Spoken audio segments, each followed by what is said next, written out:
Hello everyone, আশা করি তোমরা সকলে ভালো আছো। আজকে কিন্তু তোমাদের সাথে সম্পূর্ণ আলোচনা হবে ধূমপানের ব্যাড ইফেক্ট নিয়ে। অর্থাৎ তোমরা ধূমপান আপনারা যারা ছেড়ে দেবে তাদের জন্য কিন্তু এই ভিডিওটা যদি আপনারা দেখেন তো কিন্তু বেশি বেশি করে উৎসাহিত হবেন, ঠিক আছে? তো কথা না বলে আমি ভিডিওটা শুরু করতে যাচ্ছি। তো প্রথমেই বলো ধূমপানের ব্যাড ইফেক্ট। তো এই ধূমপানের যে ক্ষতি সেটা আর কি ভাষায় বলে প্রকাশ করা যাবে না, ঠিক আছে? তো আমি একটা উদাহরণ দিচ্ছি। দেখুন, আমাদের ধূমপানের ভেতরে 2000 ক্ষতিকারক কেমিক্যাল থাকে, 43টা ক্যান্সার সৃষ্টিকারী উপাদান থাকে। তো 43টা যদি ক্যান্সার সৃষ্টিকারী উপাদান থাকে আরও থাকে, কিন্তু সেগুলো তেমন ক্ষতিকর না।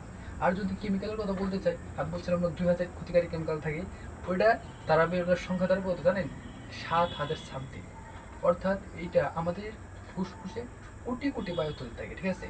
তো আমি কয়েকটা নিকোটিন, তার ইথেন, ডিডিটি, এই যে যে ক্ষতিকারক যে তোমাদের রিয়াকশনমূলক যে কেমিক্যালগুলো আছে, এগুলো আমাদের সরাসরি ফুসফুসে আঘাত করে, ঠিক আছে? আঘাত করার ফলে কি হয়? ওই তো বলছিলাম যে বায়ুতলগুলো থাকে, ওগুলো ধীরে ধীরে ধ্বংস হতে থাকে। আর ধীরে ধীরে ধ্বংস হওয়ার ফলে কি হয় জানো? তোমার প্রথম দিকে ওটা বুঝতেই পারো না।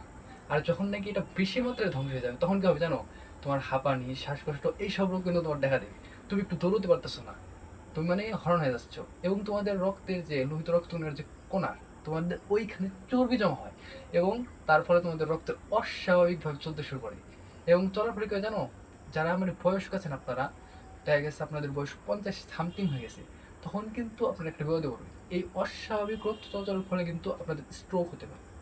তো সাবধান, স্মোক করার পূর্বে এগুলো একটু মাথায় রাখবে।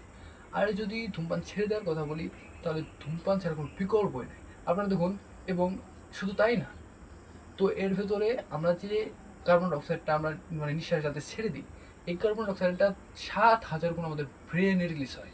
অর্থাৎ ব্রেনে রিলিজ হওয়ার পরে কি হয় জানেন? আমাদের যে ব্রেনের যে মেন ফাংশনটা থাকে, তো এর ফলে আমাদের ব্রেন আর কি রক্তটা সাপ্লাই হতে পারে না ধীরে ধীরে। তো তার জন্য আমাদের ব্রেনের মেন যে ফাংশনটা সেটা কমে যায়।